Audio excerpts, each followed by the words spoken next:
आप देख रहे हैं न्यूज़ एमपी इंडिया। हम इस समय सीहोर जिले के आष्टा विकासखंड के 17 किलोमीटर की दूरी पर स्थित एक गांव है भौरा। जहां भौरा की अगर कहानी आप सुनेंगे तो बड़ी ही रोचक कहानी है। इस कहानी में यह है कि 2022 में जब यहाँ पंचायत के त्रिस्तरीय चुनाव हुए तो ग्रामीणों ने, यहाँ के एक युवा हैं जिनको गांव के लोग पिंटू भैया के नाम से जानते हैं, पिंटू भैया को चुनाव के लिए गांव के लोगों ने तैयार किया, क्योंकि पिंटू भैया कई वर्षों से गांव के लोगों की सेवा कर रहे थे, निस्वार्थ भाव से सेवा कर रहे थे और वो लगातार गांव के मुद्दों पर, गांव के लिए काम करने के लिए लोगों के साथ जुड़कर काम करने का प्रयास कर रहे थे। जैसे ही ग्राम पंचायत भौरा का आरक्षण सामान्य वर्ग के लिए हुआ तो गांव के युवाओं ने, खास तौर से क्योंकि जो हरिओम परमार जी हैं जिनको गांव के लोग पिंटू के नाम से जानते हैं, उन्होंने कहा कि अब पिंटू से अच्छा सरपंच हमारे गांव का नहीं हो सकता। और गांव के लोगों ने बढ़ चढ़कर हिस्सा लिया और उन्होंने उनका फार्म भरवाया। जब फार्म भरवाया तो मज़ेदार बात ये रही कि 6 उम्मीदवारों ने गांव के फार्म भरा। इस गांव के उस समय की आबादी 3626 के लगभग बताई जा रही है, जिसमें से 1029 मत हरिओम परमार जो कि पिंटू हैं उनको मिले थे और उनके प्रतिद्वंदी को लगभग 550 वोट मिले थे। तो माना जाए कि जितना उपविजेता को वोट मिले थे उससे ठीक डबल, यानी 480 वोटों से हरिओम परमार और पिंटू भैया यहाँ से विजेता हुए। और जहाँ एक तरफ मध्य प्रदेश में पंचायतों में काम को लेकर तरह तरह के सवाल उठ रहे हैं, सरपंचों के पास काम करने के लिए मद नहीं है, पैसा नहीं है, वहीं इस नौजवान और सबसे मिलनसार व्यक्ति ने लगभग 1.5 करोड़ से ऊपर के विकास कार्य को अभी तक किया हुआ है।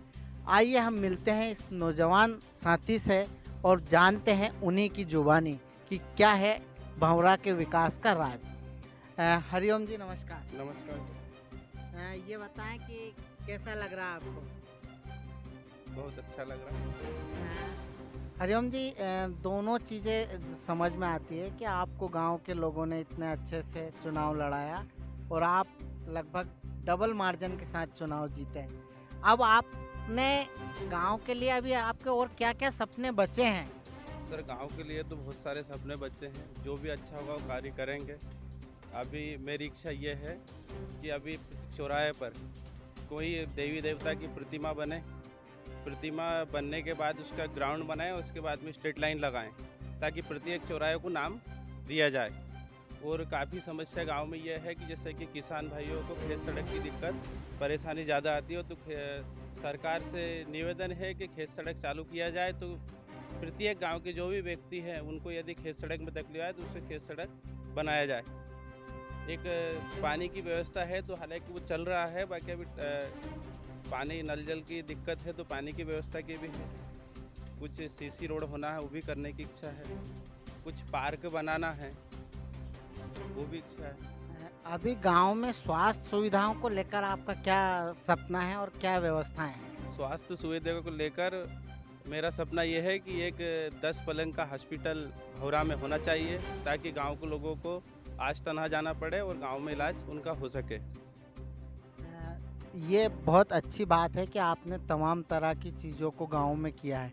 पीने के पानी को लेकर आपने काफ़ी प्रयास किया है और अभी प्रयासरत हैं भी। गांव सड़क एक बड़ा मुद्दा है किसानों का, उसको लेकर भी आप गंभीर हैं। आने वाले समय में आपको अगर 10 बिस्तरों का अस्पताल भी बनाने का मौका मिल जाएगा तो आपके गांव की लगभग समस्याएं समाप्त हो जाएंगी। तो अब आपके क्षेत्र में या आपके क्षेत्र के लोगों से आप क्या अपील करना चाहते हैं और कैसे, किस तरह से लोगों को आप संदेश देना चाहते हैं?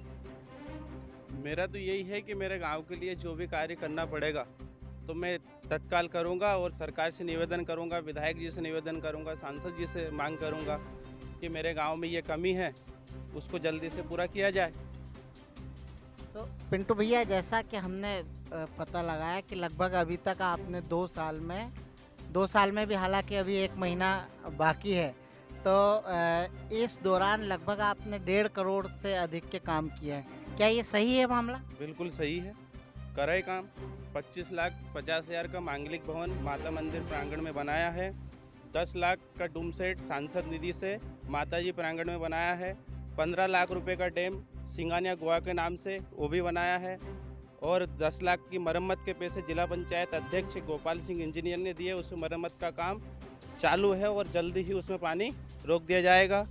10 लाख का शमशान सेट इधर के साथ में किया। 17 लाख के करीबन उधर के साथ शमशान में कार्य किए हैं और बाकी है अभी 5 लाख का निर्मल निर्भिक उसमें बाकी वो करवाना है। तो जहां एक और काम करने के लिए लगातार सरपंचों को मदों की मारामारी करना पड़ रही, वहीं ये सरपंच हैं जिनकी जुबानी आपने सुनी कि लगभग 1.5 करोड़ के विकास कार्य किए और इतना ही उनका सपना अधूरा बचा है जिसको भी वो आने वाले समय में पूरा करेंगे। जहां चाह होती है वहीं राह बनती है। इस कहावत को चरितार्थ करते हुए हरिओम परमार ने ये सिद्ध कर दिया कि हमको काम करने के लिए सिर्फ लगातार काम करने की ज़रूरत है, उसमें पैसे कहीं भी बाधा नहीं बनेंगे। कैमरामैन राहुल के साथ दिनेश नागर की रिपोर्ट।